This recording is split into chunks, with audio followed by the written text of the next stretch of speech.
Hello and welcome to the Society with Fatma Shaheen at PTB World. They say that empowering women isn't just the right thing to do, rather it is the smart thing to do, especially for businesses, for economies and also of course for societies at large too.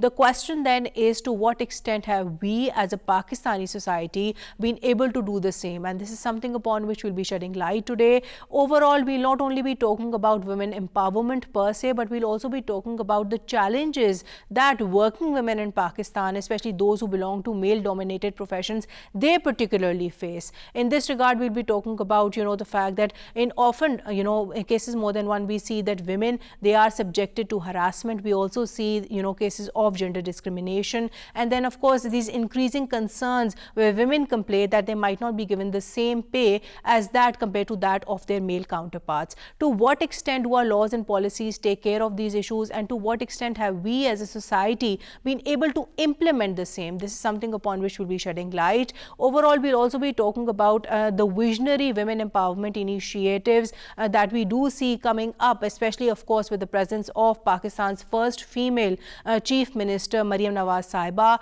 What will be the scope and possible effectiveness of the same? That is also another angle on which we'll be touching upon. All of this today, that too with an extremely pertinent panel. Let me introduce you to my today's panel. My first panelist for today's show is Ms. Amara Athar, who is the Chief Traffic Officer of Lahore. Assalamu alaikum ji and welcome to the show. Walaikum assalam, thank you. Alongside her, I have Ms. Uzma Akhtar Chugtai, who is the Regional Head of Punjab Federal Ombudsperson Secretariat for Protection Against Harassment of Women at Workplace. Assalamu alaikum ji and welcome to the show. Thank you. Thank you for joining us. And my third panelist for today's show is Ms. Nida Osman Chaudhary, who is a diversity and inclusion advocate alongside being the founder of Women in Law. Assalamu alaikum ji and welcome to the show. Walaikum assalam ji, thank you for having me. You're most welcome. Now, before we start the discussion on today's topic, let's have a look at this brief report. Empowering women in the workplace is essential for creating inclusive and thriving environments. Women bring unique perspectives and talent to the table, enriching the workforce in numerous ways. In male-dominated professions, women often encounter challenges such as limited opportunities for advancement and unequal pay. However, with the implementation of supportive policies and initiatives, these barriers can be overcome. In Pakistan, addressing harassment in the workplace is crucial. Strong laws and policies must be put in place to protect women from harassment and ensure a safe working environment for all. By enforcing these regulations, we can foster a culture of respect and equality. Moreover, society plays a vital role in supporting working women. Through advocacy and awareness campaigns, we can promote gender equality and challenge traditional gender roles. By valuing and uplifting women in workforce, we create a more inclusive and equitable society for everyone. Let us work together a future where women are empowered to thrive in all aspects of their professional lives, contributing to the prosperity and progress of our society. Welcome back. We just saw this report. Now to get the conversation started with you, madam, when we do talk about the ever-evolving and changing dynamics of the policing profession, we do understand that you yourself come with so much experience in it. You've been a former SP and then you've also had the benefit of working in the field too. And of course, you're Lahore's first female CTO by that virtue too. So overall, over a period of time, how do you see the profession of police evolving, that too for being more women acceptable? Thank you so much. You are very right. 15 years ago when I started, things were very different.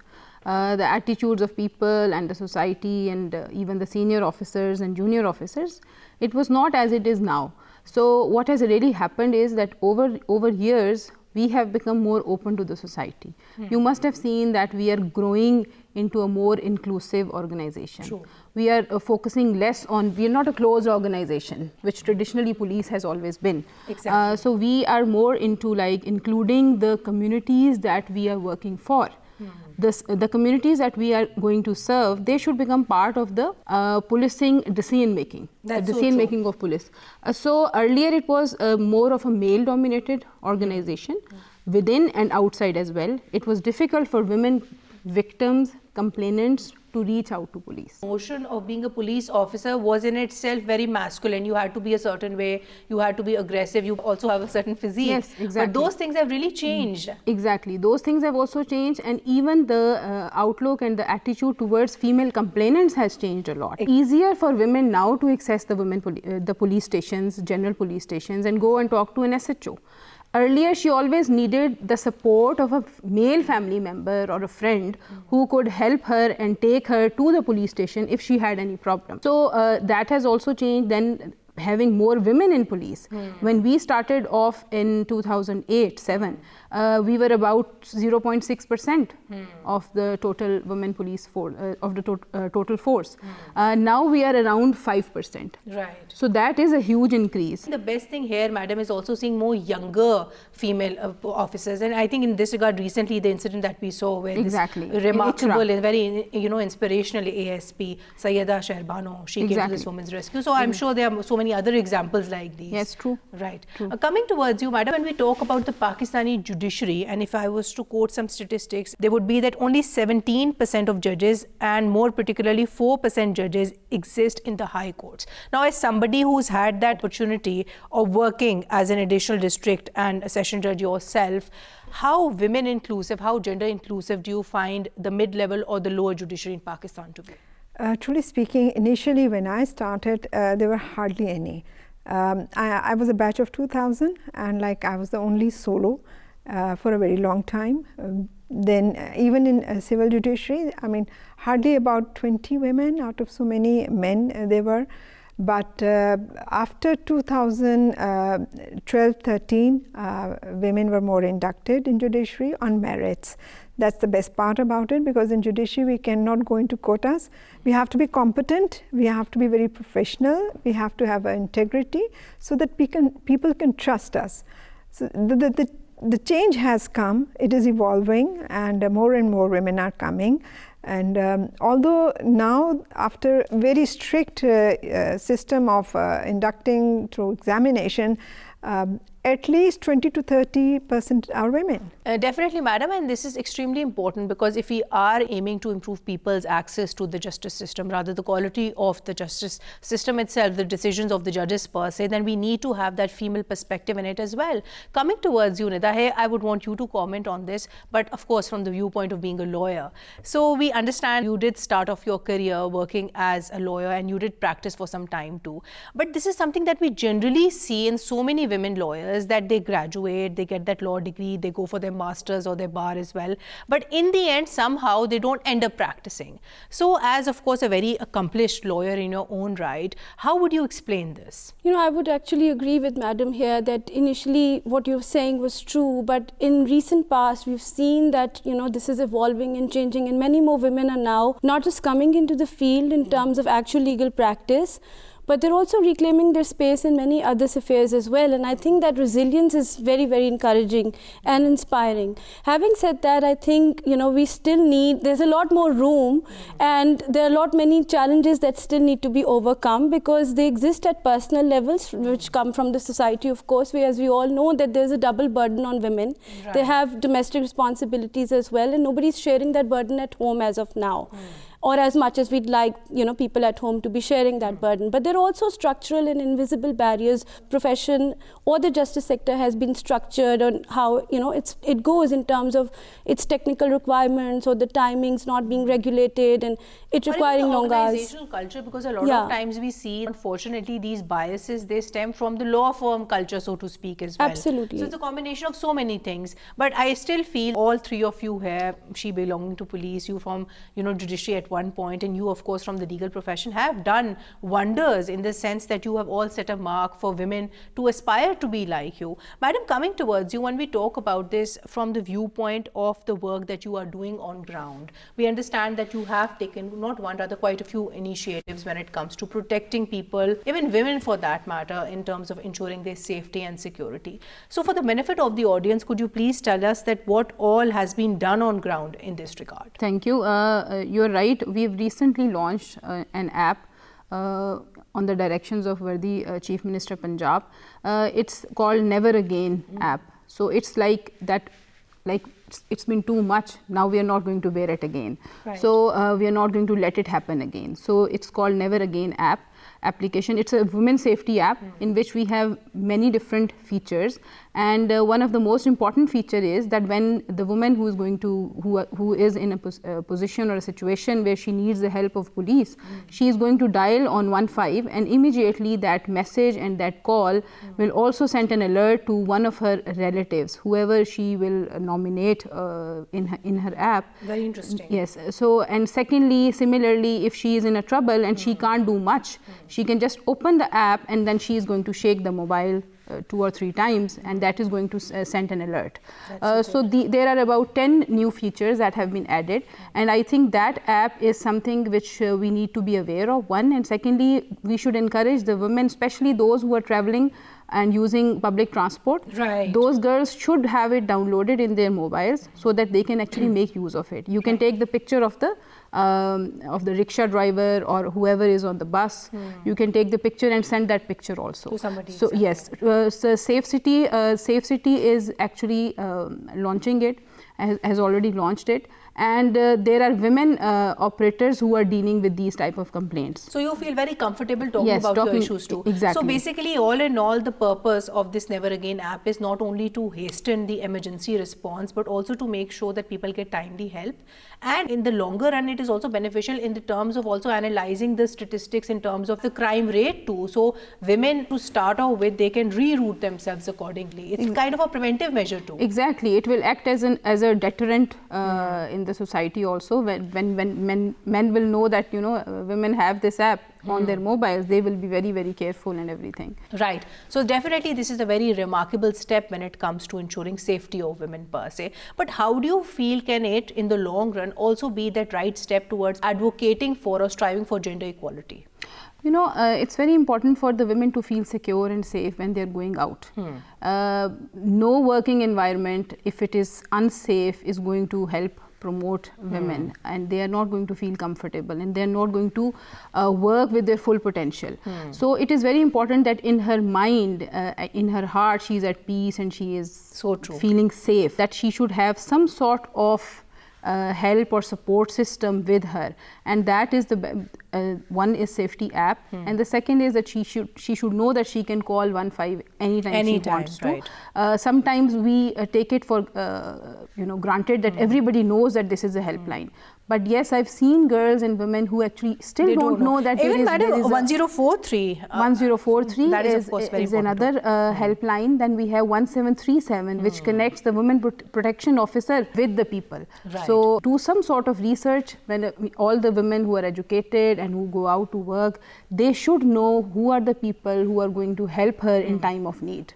Right, madam. On which I'll come to you, and here we must connect this with your area of work as well, because a lot of times we see that women who complain of being harassed, for them this kind of an app might come in extremely handy and useful as well. But when we do talk about the statistics, we understand the fact over a period of time we have seen the cases of harassment both in the public sector as well as the private sector to be on a surging high. So as the regional head of FOSPA, that too in the province of Punjab, what reasons would you attribute to the same? As we are dealing with the workplace, most of the things which we have observed in the cases coming to us, it's competency. If the lady is more competent, her colleagues or her juniors would feel very unsafe. So they would opt for the kind of harassment towards her, and harassment has been defined so largely that even smoke puff and such behaviors are roped in. But they don't understand what is really harassment, and they always restrict it to the sexual, and they say we haven't done any sexual harassment. Even gender bias comes into it. Of course, after the Supreme Court judgment. I would want Nida to comment on that from a legal perspective, but before that I would want you to contribute to the very reasons. It's about not only feeling superior over your female colleague, but it's also about exerting those power dynamics over her. But what about, madam, harassment which occurs in cases where people are working at the same level of management? I believe it's the same, because you see, we have just recently were dealing in the banking sector, where most of those colleagues who felt that the lady is doing better job than them, and they are in the HR, and she is getting better promotions, they would always feel insecure and would like to go and follow her up. I mean, pursue her in different banks. If she's left one, then they'll go to the second one and to the third one. So it's very amazing that it's more of the jealousy and more of the incompetence. I wouldn't say even incompetence, but they feeling that, feeling insecure that women are being more promoted. Right. And also another angle to look at it would be that they're also more vocal in reporting about this. Oh, thing, yes. Because Now they this do. wasn't the case a decade ago. True. And I would want you to add to this further from the legalistic viewpoint. So we do understand that you were a very important part of these amendments which were then passed in the year 2022 with regards to the harassment law. So how do you feel is this law now better equipped so as to be able to deal with such complaints? You know, the law has actually evolved, and some people may have an opinion about it that it's become way too broad for it to be implemented effectively, but of course I hold a different opinion. I think it covers some very important aspects which were missing from the legislation back in 2010 when it was first launched, and it now recognizes that informal domestic workers, you know, who've traditionally been outside the scope of this law can now actually also file complaints to the Ombudsperson's office, which I think is remarkable. Then of course former employees is another category that was missing, and you know, a lot of times women would leave the workplace because of being harassed and then later on find the courage to, you know, complain about the incident, but at that time they would have lost the right to do so. But the 2022 amendments made it possible for former employees to also file complaints with the inquiry committees. And then of course, because we've seen that the scope has been expanded to include students in educational sectors. Interns as well. I think it was very important to extend the dimension of, you know, complainants being parents and guardians as well. So that was one of the, you know, most important contributions that I feel I was able to make to those amendments, and to, you know, sort of push the inquiry committee to adopt child-sensitive procedures where, you know, the complainant or the victim at hand was a minor. So I think these are very important nuances that have been included, and suspension of professional licenses being one of the penalties, because workplace harassment happens in courtrooms as well, in professional sort of settings as well. So I think there's a lot that has been added which makes this law so much more relevant to the people who experience workplace harassment, who were traditionally outside the scope. So it can only be a good thing that, you know, more number of people and more kinds of people are now able to access the law. And in this regard, then it's equally important to also shed light upon the fact that we have had a recent judgment by the Honorable Justice Aisha Malik, in which she very clearly states when we talk about harassment at workplace, it also includes gender discrimination. Our judgment was basically the review of an earlier judgment of the Supreme Court, wherein the narrow definition and the narrow understanding of the word sexual harassment was adopted. And I think that review has really been very helpful, particularly from the perspective of provinces, because the 2022 amendments were only limited to the federal, you know, the ICT territory. And so the judgment has helped to expand the scope of that extension to provinces as well. Right. So now, even if Punjab doesn't have its own amendments in the law in terms of the statute or the Act of Parliament, at least through the judgment you can still expand the scope and cover gender-based discrimination as part of harassment law. On which I'll come to you, madam. And here we must talk about the challenges women police officers like yourself face. Now, of course, we do understand that over a period of time, there's definitely greater visibility, there's definitely greater representation of women in the policing profession. But then overall, the question is that do they get that acceptability from the masses too? And when it comes to tackling or dealing with the masses, do you feel that that level of respect, that level of seriousness that is given, especially to younger female police officers? I would say that overall the acceptability and mass acceptability, as you've mentioned, yes, it's there. We do not have issues when it comes to that sort of thing, because when you have the legal authority, then you have it. Type of challenges that now we face is probably we should be given more leadership roles. True. I think important is that now that we are here and we have so many sub-inspectors, we have so many lady inspectors, but none of them is posted as SHO. They've had the same training, they've had the same, you know, they've been through the same situations, right, and they've handled all sorts of crime also, they've done investigation also, but still that trust factor perhaps overall maybe when we talk about leadership positions, I think that is lacking. Right. So what we need to focus on is visibility is there, but then the roles that should be given to us, the opportunities that should be given to us, they should also be equal the to kind of work that Yes. you're doing, that should be equally proportionate to the qualifications or your seniority in the policing line. If the male officers, they are given a chance to get posted as SHO, as maybe in charge of some cell, the women police officers at inspector level, at DSP level, at sub-inspector level, they should also be given chances. So it's more about trusting women from the senior leadership. I would say the district leadership or maybe the regional leadership. They can always, and if they think that there is something which they do not have, we can always focus on their training, we can improve their competence also, and we can encourage them. But simply not using that force is not going to help, because now that they are here, of course, and they take pays and salaries and everything, they should be made active part of the force. So I think this is one of the situations, I think, which we need to tackle. Definitely, madam, and that is the need of the hour, considering women do make up more than 50% of the Pakistani population, and if they are in this profession, then of course we must aim to utilize their potential fully. To which you wanted to add something? I wanted to add to this fact that, you see, the time has now changed, and the lady judges have been interested in it, and they've done remarkable work, being magistrates, very powerful judgments they have given. And like a few years back, women judges were never sent for death warranty and exhumations, but when the lady judges went, they did it very confidently, and even till Supreme Court, they have really appreciated the work done all over Pakistan and even in Punjab. That's what I wanted to add, that the trust level on the lady judges has improved remarkably. That is improved, and that is something which is definitely worth mentioning. By giving them the task. Of course. So they had to give the task. But you see, but then again, this is something which needs to continue up till the top level. Yes. But moving on, madam, when we talk about other issues that working women do face, in this regard, I would want you to particularly talk about the maternity issues, because a lot of times we see it might be that one obstacle which would prevent women from going back to work, especially after having a child.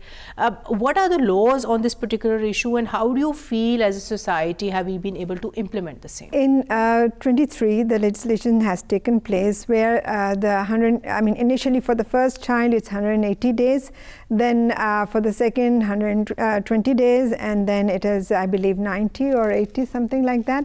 And that's something good, but I would say it has to be more genders. Sensitization towards it has to be improved.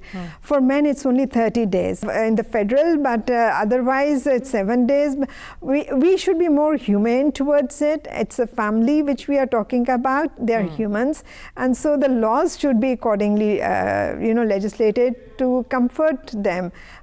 It should not be restricted to one, and you gradually grow down in your maternity leaves. It should increase, and it should equally apply for all. Equally basically, apply there shouldn't be all. a difference when it comes to applying it at a federal level as opposed to the provincial level. And I would add to it, support it with the medical. It's not like it's a leisure thing. If there are complexities with the wife in her childbirth, then it should be relaxable. Right. We have to be sensitized towards it. Right. That's very rightly put by yourself. And in this regard, one thing that we do need to ensure then is that all these laws, they are applied in a uniform manner and consistently, because we do understand that these issues are now a provincial domain. On which I'll come to you, madam, and I would want you to particularly comment on, some of the recent initiatives of course, the Punjab CM, Mariam Nawaz Sahiba, in this with regards to women empowerment. We do see that she has been focusing on the need for there to be daycare centers, for hostels to be constructed, and ladies' washrooms at workplaces for working women. So how do you look at all these initiatives? Well, I think firstly I would say that it's very important for women to be in the leadership positions, because it is only when they are there that they can actually bring those changes about. Because when she was doing her speech on the Women's Day, she clearly mentioned that she can well imagine the struggle that a working woman goes through. So yes, she has announced about establishing of hostels and daycare centers also for women. She recently visited Safe City Authority, in which she interviewed the women who were working there. And they told her that they had been traveling from different places like Faisalabad and Laiya and other places, and Ukada and everything. And she was very disturbed that how much do you pay in rent to the hostels? And they were paying to the hostel people but they were unsafe hostels. They were not places which were fully protected. Some girls were staying at different places. So I think that is a very good step in the right direction, that yes, women need safe places to stay at, and then they do need daycare centers, because everyone is not having a good family support system at home. Right. Then women's washrooms. I think that is something so important, and you see, only a woman leader can actually be cognizant and sensitive to such issues, which is why it is extremely important to have women in leadership positions. So I think now that this announcement has been made and clear directions have been given by the Chief Minister of Punjab, hopefully we will be seeing a lot of changes in public sector and also in private sector. Inshallah. On which I'll come to you, Nida, and I would want you to deliberate on what she has just said. So when we talk about all these issues which are being taken care of, which are being recognized, and work is being done so as to overcome all these challenges, how do you as a female and as a female legal professional feel that this will be the right step towards women empowerment? Absolutely. So these were the very structural sort of barriers that I was talking about earlier also. And I think parental leave or having daycare centers or separate washrooms for that matter is not just an issue in, police or in judiciary. It's something that, we've seen across the board in legal profession as well. And even at the Supreme Court, I was informed for the longest time there was no separate washroom facility. And, to think that these are the very basic sort of facilities that should be provided to any human being for that matter. I think it's wonderful to see these initiatives being spoken about, and to have, for a CM to be giving these issues the kind of priority that they deserve, because I have not seen a CM talk about these issues of maternity leave or daycare or having zero tolerance towards harassment. Yeah, so I think that is something that comes from a uniquely women's perspective, and that's why we need more women in these positions. So I'm actually very hopeful and very optimistic about what we can expect, and I really hope to see these changes transforming the workplace landscape for women in all kinds of professions. Inshallah, we all are into meaningful action. But moving on, when we talk about other issues working women do face, in this regard, it's very important to then talk about that, a gap with regards to, of course, the remuneration that women receive as opposed to their male counterparts. So in this regard, we do understand that, yes, this is a very pressing issue. On paper, at least, when we see our laws, when we see the constitution, it is very clear there can't be any discrimination in this. Why then do we not see all these laws being implemented in practice? So you see, when you talk about equal pay and anti-discrimination, so Pakistan still does not have an act of parliament or a specific law that talks about equal pay for equal work. But we do have certain constitutional provisions in the fundamental rights chapter that can still sort of guarantee those rights. But then it becomes, again, a question of accessing those rights and fighting for those opportunities within your workplace as well. And so for that, what is very important is for us to have conversation on fair pay in a very open space, and I think that's what is missing, which is why, because there is no transparency and talking about pay is still such a taboo topic. Right. And so women don't necessarily have that kind of opportunity to even sometimes find out what the other person is making, who's probably at the same level as she is. And so I would really stress on pay disclosures and transparency for them to be able to advocate for equal pay, and for the data to be out there so that policies can be made based on actual evidence that comes from these kind of honest conversations on the table. Right. And by that yardstick, it's also very important not to judge people who actually put these questions to you when they are in the process of being hired, because a lot of times we see if somebody is legitimately so putting forward such a question, then this might be a weakness in their case so as to be recruited. So you see, the taboo is something which stems from the society, and it is something which would accordingly be done away from the societal level too. Madam, coming towards you, and I would want you to talk about here the change that we do need to bring at a grassroots level so as to empower again rural women, of course, because they are working too, they are giving back to the Pakistani economy as well, and then marginalized stratas of the Pakistani society. So in this regard, what kind of a change do we need at a basic local level so as to empower these women? During my work experience, I realized that whenever we used to visit the villages, we always used to have male members coming towards us and sharing their concerns about the area or that particular village or street or anything. So there I felt that yes, women should be involved in the politically also at grassroots level, because we never saw any women coming to us as a councillor or anyone involved in the local government sharing the concerns of the women in general and of their area in particular. Right. So I think there I realized that yes, women need to work harder at grassroots level, and they should have a separate political voice to share their concerns. And secondly, as you've mentioned about the marginalized and the vulnerable groups, police has recently taken an initiative to help the vulnerable segments of the society. When I say vulnerable, I'm referring to women in general also. Differently abled women yes, too. Differently abled women and men also. Also homeless children and also transgenders. So we recently have established, it's been a year now, we established in March 2023 Tahaffuz centers all across Punjab. Which is extremely important. Which was very important, and that is when we realized that there is a dire need to have a paradigm shift from a closed organization to an open organization and more inclusive organization. And more accessible one. Exactly. You have to be, because this is not we can't remain detached from our society which we are serving. True. So we have to engage them. It was very important, because then we saw and we realized that there was so much missing on our part.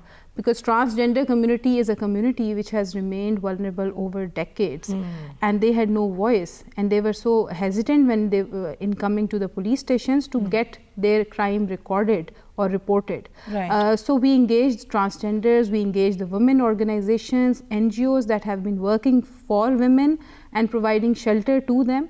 So now we are connected with around 387 organizations that are working for the vulnerable communities overall in Punjab. That's very rightly put by yourself. And then in this regard, we've also seen the CM Punjab, announcing so as to establish model women police stations and women desks in every police station. So definitely we will make some headway in this regard too. On which I'll come to you, madam, and I would want you to comment on another very pressing social issue, which is that of women not being able to give their full to their, of course, careers, especially after they are married. Because a lot of times we see women post their marriage would want to pursue their careers, but might not be able to do so because family commitments, the childcare commitments that they do have. So how do you propose then, as the regional head of POSPA, that too in Punjab, can a balance be struck when it comes to allowing women pursue their careers? What kind of changes do we need at an organizational level to make this possible? On the organizational level, it is very important that they should be given training. We do give that. And most important is sensitization of the male and the female. And then giving them more imparting trainings to enhance their skills, how to handle themselves, how to cope up with their family and with the work, the demand of the work, and relaxation on the timings, so that women are able to adjust to working at home and working at the office or where the workplace is. Right. And in this, men, they also need to play a very proactive role. Nita, how would you comment on that? Because whenever we talk about so many issues that working women are faced with, be it harassment, be it gender discrimination, one way or the other, it is also about changing attitudes of men around us too. It absolutely is, because you see, you cannot just focus on 50% and then leave the other 50%. So it'll be the same issue that we experience now in terms of erasure of women. So if you just start focusing on the women and leave the men out of that conversation, again, that gap and that sort of, it's going to be a mismatch basically. So you need to take everybody in the society forward collectively, so that, these issues are, addressed collectively. As I said before, that you need shared responsibilities and burdens to be shared at home before you can have that kind of equality in the society. So I think it's extremely important to have trainings for men and to include them in the process as well. But when we talk about this from an international level, now we have generally spoken about national laws and of course the way they actually work so as to protect rights of working women. We also understand that Pakistan has ratified CEDAW, which is the Convention of Elimination Against Discrimination of Women. And in this regard, I would want to refer to Article 11 of this particular convention, which very clearly talks about giving women the same rights to work, giving them the same employment opportunities, also ensuring that they are given an equal pay.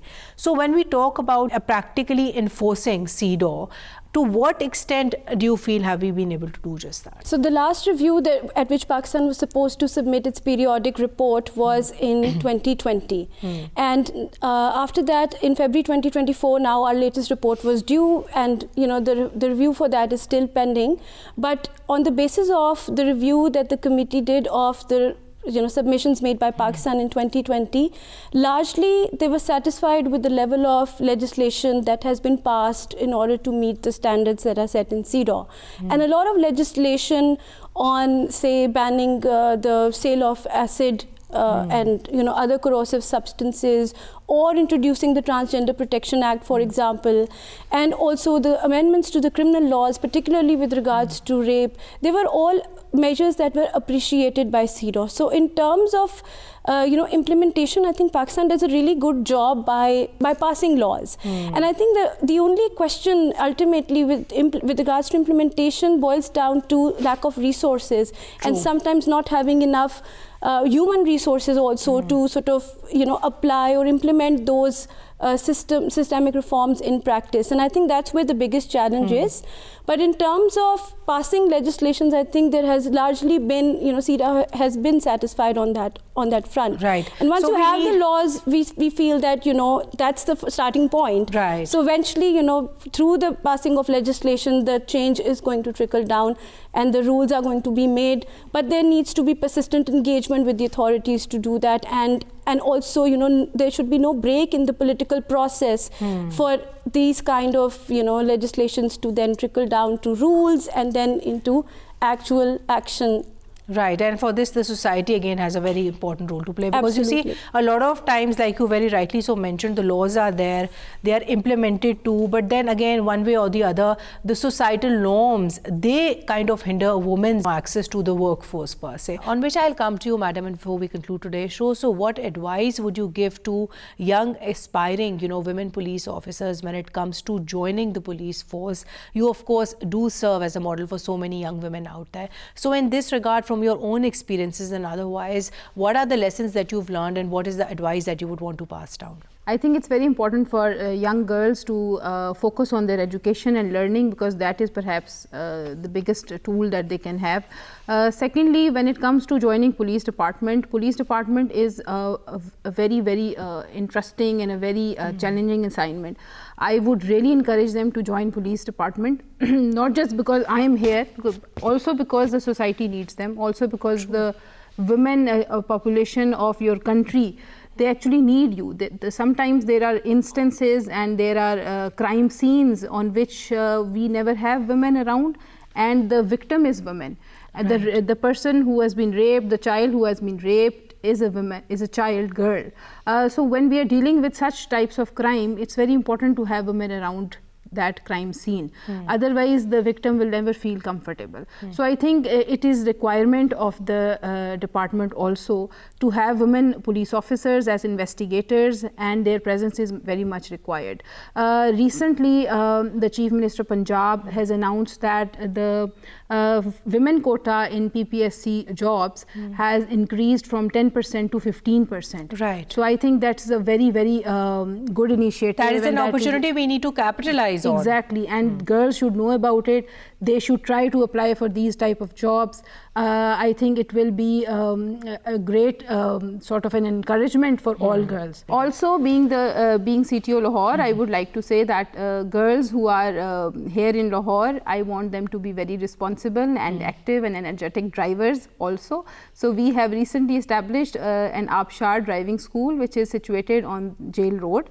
I would encourage the students and also the housewives and working women who are dependent on maybe public transport or maybe their brother or father for transportation. I would encourage them to learn how to drive a car or a scooty or a motorcycle. Our lady traffic officers, they are present there to train them, and I would really want them to become independent and feel more empowered. Right. That's very important, madam, because a lot of times we see that women might be financially independent, but they might not have that mobility or that independence in terms of being able to go out freely. Madam, I'll come to you, and here I would want you to comment on this extremely important issue, which is that of course, having the right organizational policy so as to be able to understand and accommodate women who do go back to work, not after breaks, but after, of course, getting married too. Do you not feel here that when it comes to the organizations, they need to have flexible and accommodating policies in this regard too? Indeed, FOSPA has really zeroed down to it that every organization must be trained on it. They should be sensitized towards it, and the objective, it's my personal view that the legislation is actually for good governance. And good governance does not restrict to women, because the definition of person has also been changed. So even for the men, transgenders, everyone, the concept is that environment should be really friendly at workplace. Everyone should feel confident and can speak up. One of the motto of FOSPA is that speak, let your voice be heard. By silencing it, we will never be able to address very vital issues related to harassment. I was just laughing the other day that even men can report. The anybody can report. Anybody can report. Anybody can report, right. And we have gone out of the scope of employer and employee. Anybody can report. Right. Exactly. Nida, how would you comment on that, being a lawyer yourself? Because again, we have over a period of time seen more and more young women joining the legal profession. But how can we work to ensure they sustain themselves properly in the legal profession too? I think what's extremely important is for them to have the information that they need in order to excel in the profession, other than being a lawyer also. So for example, whatever the technicalities are in order to be a judge, for example, it requires 2 years of active legal practice, and the fact that you have to show that with reference to the number of cases you've appeared in.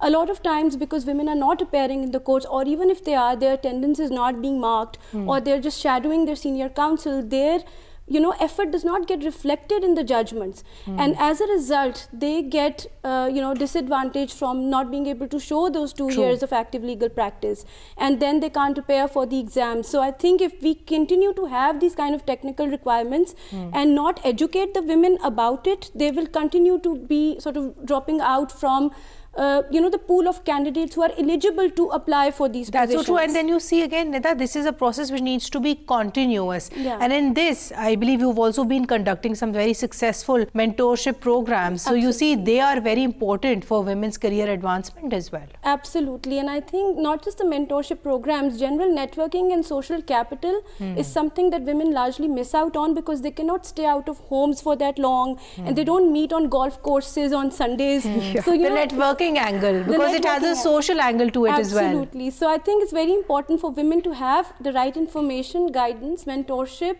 and hand-holding, so that they don't miss out on these opportunities. So there are two things. One is the technical issues, which of course will require systemic reform. But until that happens, women need to be equipped with the information to at least navigate their way around those, and to beat those barriers. Right. So they have to have that will with them, because like you yourself said, will and the support internally as well as externally, from homes, at the workplace, from their colleagues, within the women community as well. So I think all of that will help them pass those barriers. Right, Nida, your point is noted. On which note I would like to conclude today's show. Thank you so much, Ms. Samara. Thank you so much, Ms. Uzma. And thank you so much, Ms. Nida, for your precious time today. Well, to conclude today's show, we generally spoke about not one, rather various issues that working women in Pakistan do face. In this regard, we also spoke about the laws which actually do exist so as to empower them, so as to ensure that they do get their right to decent work. In this, one thing that we all need to collectively work upon is to ensure that we collectively come together as a society, so as to give people, so as to give women particularly, that safe and of course respectful environment to work. We need to ensure at a very basic level that your workplace is that one place where every woman is not only appreciated, rather she is celebrated for not only for who she is, but also for her achievements too. Thank you for watching The Society. Until next time, take care and Allah Hafiz.